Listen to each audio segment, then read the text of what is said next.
Hi, we're here with Andrew McGuinness. He's the prospective parliamentary candidate for the Brexit Party in Vauxhall.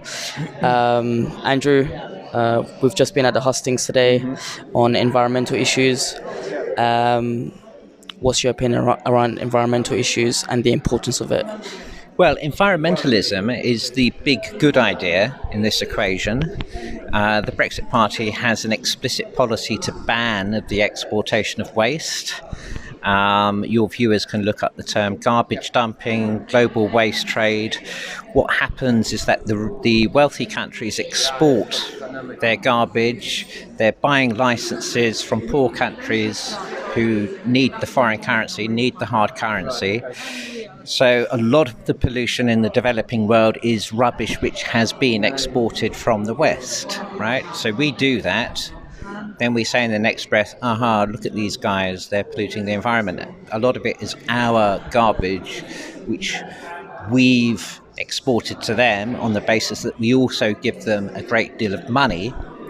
And one of the reasons why it's a good policy to ban this trade is because if this is the way we do it, we don't think about our own rubbish. It's not a problem for us if we can just export it to some poor country, say, here, have some money, take it. So where the developed countries have to think about their refuse, their garbage, they'll do a better job of dealing with it. So environmentalism is a big thing.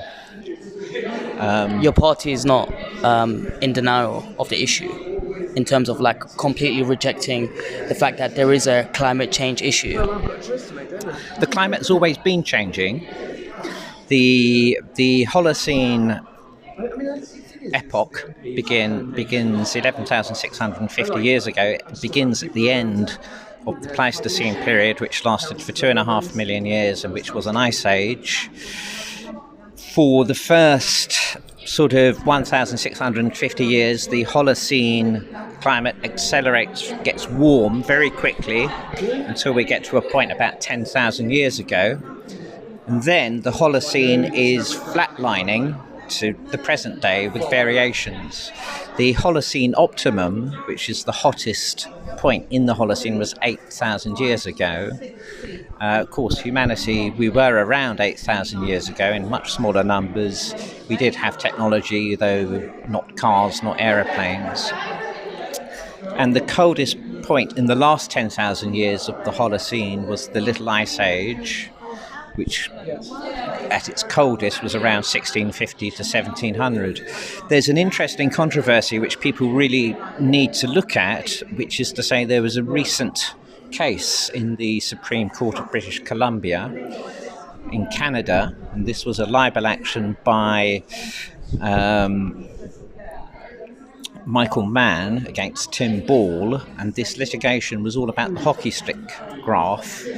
And the hockey stick graph was attempting to show that there was runaway global warming, and it's a big controversial part. So let's say your party does come into power by some miracle. By a miracle, yes. By a miracle. Yeah. And let's say you actually win this constituency again. Again by a miracle. By a miracle. Yes, okay. Your party will be closely linked with Donald Trump, and of course the US is our closest ally.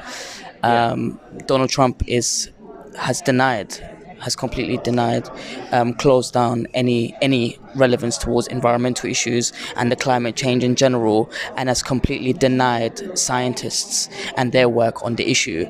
How will you possibly cooperate with someone who's actually in denial about the issue? Well, I don't know what the policy of Donald Trump is. I do know there's a big difference between environmentalism and climate. You know, if we had a nuclear war, for example, there would be a nuclear winter and we'd be much colder as a planet. But as an environmental point, that would be a disaster. So climate and environment are different things. When it comes to climate change, climate alarmism, I think Donald Trump does essentially reject all of that. He wasn't interested in Greta Thunberg showing up. And it is certainly the policy of the United States of America at the moment not to have any particular interest in CO2 neutral policies. What is this? So Okay, we've had Andrew's dog as well with yeah, us. the dog's here as well. He's We can't see it on camera, but carbon neutral. So where were we? We're talking about the cooperation with Donald Trump and how you're planning to persuade Donald into believing in his policy. There was a big point which I wanted to make, which is to say the basic attitude of people in the Brexit Party, people like me, is that we're very much more in favour of more trusting, more believing in the English-speaking world. Some people call it the Anglosphere. Canada, the United States of America, Australia, New Zealand. We believe there's a stability and a continuity there which will serve us, the United Kingdom, more in the long term. If you caught what I was saying, I was talking in terms of let's look forward 50 years. You know, let's take a real leap and see where we are in 50 years. I think the European Union itself is in crisis now. I think that crisis will continue. There are tensions in the Eurozone. Does the euro currency endure in its present state? Do bits of the Eurozone, like Greece or Italy, Spain, Portugal, do they even drop off at some point? Do you have a two-tier euro currency at some point? So, of course... Do you think the European Union is essentially an organisation that's not looking into our best interests as a nation? The European Union has its own interests at heart, and the European Union thinks and acts like a single nation for the most part. This was the entire point of the Treaty of Lisbon. For the first time, the European Union has a single legal personality. And at the moment, until Brexit, the European Union will consider its policy in terms of the EU 28, which includes us. And it is only upon Brexit that the European Union will adjust its policy to consider itself the EU 27 and then relate to the United Kingdom in a different way. I'm assuming you're completely against the position of the Labour Party and subsequently the Liberal Democrats who have changed their stance now and are back in a second referendum. I'm assuming you're against all of that completely. I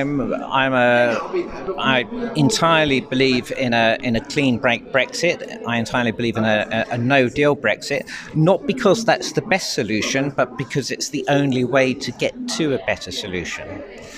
The point is, the European Union will never negotiate seriously without, on our side, us being willing to go for a no deal for a clean break Brexit.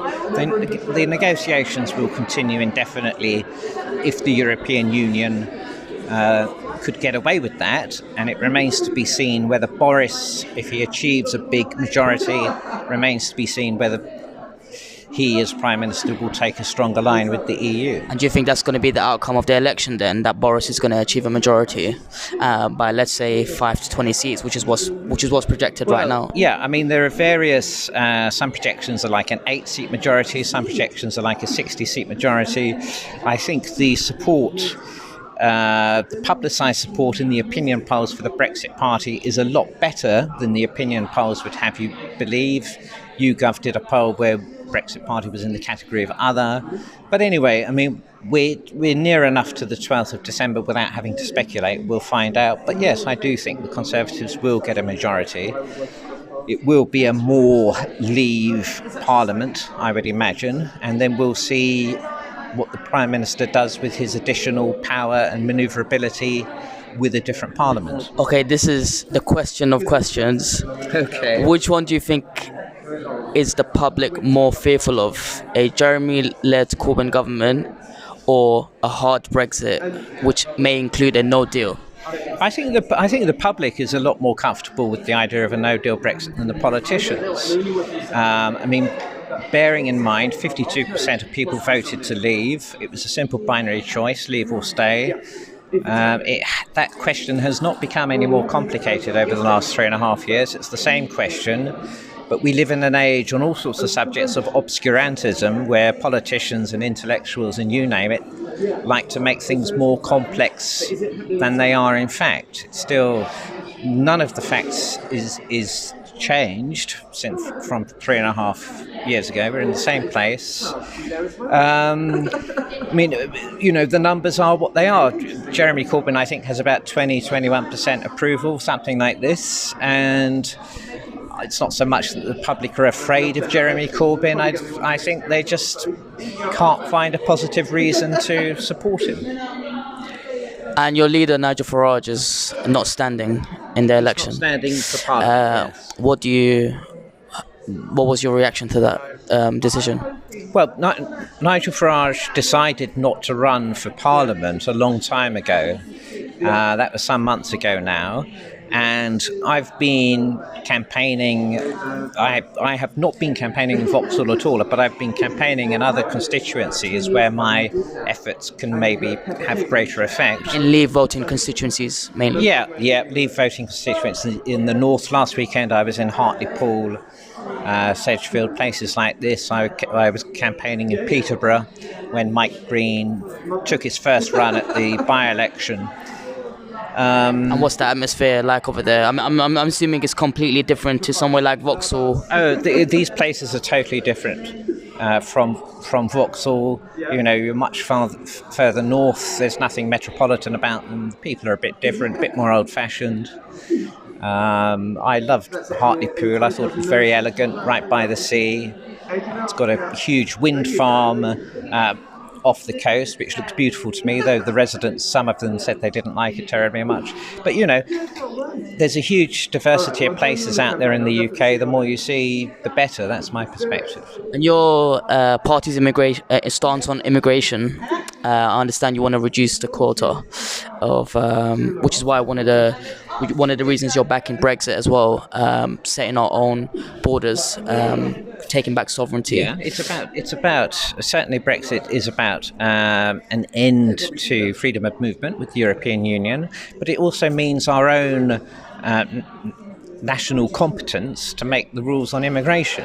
I'm personally neutral about immigration. I couldn't care less what it is, but what I do care about is the ability of Parliament to decide what the answer is. We could have a party which was strongly in favour of immigration. They could do something about it. We could have a party not in favour of immigration. They could do something about it. But at the moment, we're subject to external international rules. I mean, you can check this out. I wrote a document in May this year, which is on the internet, and I proposed freedom of movement with all Commonwealth realms, which is Canada, Australia, New Zealand, and all of the British islands around the world, particularly in the Caribbean. So I'm in favour of free movement. And, the economy of the United States, for example, is 350 million people. It's a $20 trillion economy. That in itself is equivalent to the European Union, Now, so the opportunities of Brexit are immense as soon as we can have a meaningful discussion about our own policies, which we just can't do at the moment because we're part of the EU. The EU makes the rules. Do you think the people, especially the Leave voters, are alienated by other parties' positions on offering a possible second referendum or possibly revoking Article 50? Yeah, I mean, for sure, Leave voters see all of this as a cynical exercise to defeat Brexit. I wouldn't imagine there's much else out there in terms of opinion. And one final question: What would you want to happen in this election? What do you want the outcome to be? Well, I would much have preferred it if Boris had formally pulled the Conservatives out of some seats in the north where the Conservatives can't win. However, that hasn't happened. So a realistic outcome, which I also think is an okay outcome, is that the Conservatives have a decent majority and that through various forces, their own ERG backbenchers through the Brexit Party, that the Prime Minister feels compelled to do a good job on Brexit. But as we've seen today with the 4 defections from the MEPs,